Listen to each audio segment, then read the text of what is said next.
महाराष्ट्र शासन वित्त विभाग यांनी काल जो शासन निर्णय तो दिनांक 27 मार्च 2026 चा शासन निर्णय त्याची प्रस्तावना आपण थोडक्यात पाहूया। सेवार्थ प्रणालीमध्ये सर्व नियमित शासकीय अधिकारी कर्मचारी यांची माहिती भरण्यास आलेली आहे। सदर माहितीनुसार अधिकारी कर्मचाऱ्यांचे वेतन आधारित होत आहेत। सदर माहितीमध्ये त्यांच्या बँक खात्याच्या माहितीसोबत संबंधित कर्मचाऱ्यांना पॅन क्रमांक, आधार क्रमांक नोंदवलेला आहे।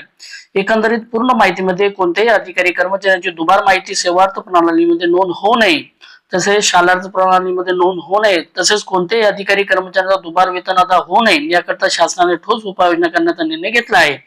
त्याच अनुसरून सर्व प्रशासकीय विभागातील सर्व आहार व संवितरण अधिकारी यांना खालीलप्रमाणे सूचना देत येत आहेत। ते शासन परिपत्रक आपल्याला काय सांगतो या ठिकाणी आपण पाहूया। सेवार्थ प्रणालीत वेतन घेणाऱ्या सर्व आहार व संवितरण अधिकाऱ्यांच्या अधीनस्थ असलेल्या अधिकारी कर्मचारी यांनी मार्च एप्रिल 2026 देय मे 2026 या वेतन देयका अगोदरच केवायसी पूर्ण करायची आहे। सदर केवायसी पूर्ण न केल्यास संबंधित अधिकारी कर्मचारी यांचे मार्च एप्रिल 2026 चे देय मार्च मे 2026 चे वेतन आहरित करण्यात येणार नाही।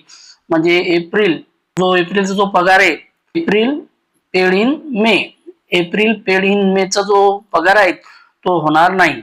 सदर ई केवायसी पूर्ण करण्यापूर्वी अधिकारी कर्मचारी यांच्या बँक खात्याशी आधार क्रमांक संलग्न असलेले बँक खाते सेवार्थ प्रणालीत अद्ययावत केले असले पाहिजे।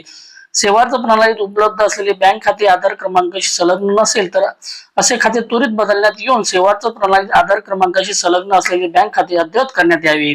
तसेच सेवार्थ प्रणालीत नोंदवलेला पॅन क्रमांक म्हणजे पॅन क्रमांक चुकीचा असल्यास नोंदवलेला आलेला पॅन क्रमांकाची दुरुस्ती करून अद्ययावत करण्यात यावा। पुढे पाहूया। सदर ई केवायसी प्रत्येक अधिकारी कर्मचारी यांनी व्यक्तीशी पूर्ण करून त्याचे प्रमाणपत्र आहार व संवितरण अधिकाऱ्याकडे जमा करायचे आहेत। आहार व संवितरण अधिकाऱ्यांनी असे प्रमाणपत्र सादर केल्यानंतर सेवार्थ प्रणालीत देण्यात आलेल्या ई केवायसी अपडेशन रिपोर्ट मध्ये सदर अधिकारी कर्मचारी यांची नोंद करायची आहे। सदर नोंद करताना ई केवायसी अन्वये पडताळणी करण्यास आलेल्या बँक खात्याचा तपशील व सेवार्थ प्रणालीत नोंदवण्यात आलेला बँक तपशील या दोनमध्ये साम्य असल्यास सदर नोंद घेण्यात यावी। अन्यथा प्रथम ई केवायसी केल्याप्रमाणे सेवार्थ प्रणालीत बँक खात्याचा तपशील अद्ययावत करावा। तर या ठिकाणी बघा शालार्थ प्रणालीला देखील सांगितलेलं आहे।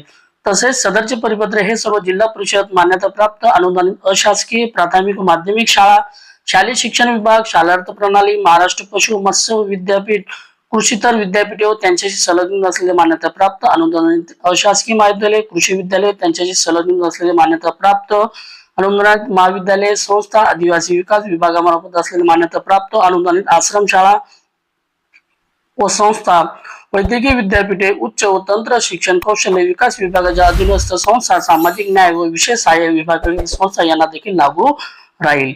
म्हणजे आपल्या सर्वांना ई केवायसी प्रमाणपत्र बँकेतून घ्यायचंय, म्हणजे सेवार्थ असो की शालार्थ असो त्या सर्वांना ई केवायसी प्रमाणपत्र आपल्याला सादर आपल्या ऑफिसमध्ये, आपल्या शाळेमध्ये मुख्याध्यापकाकडे आपल्याला तो ई केवायसी प्रमाणपत्र सादर करावा लागेल। आमच्या बुलढाणा जिल्हा परिषदेने देखील असं एक परिपत्रक काढलेलं आहे।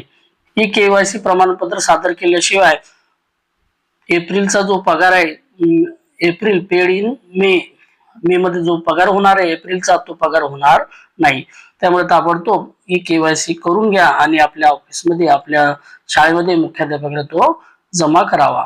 अशाच प्रकारचे व्हिडिओ आवडल्यास व्हिडिओ लाईक, शेअर आणि सबस्क्राईब करायला विसरू नका। थँक्यू।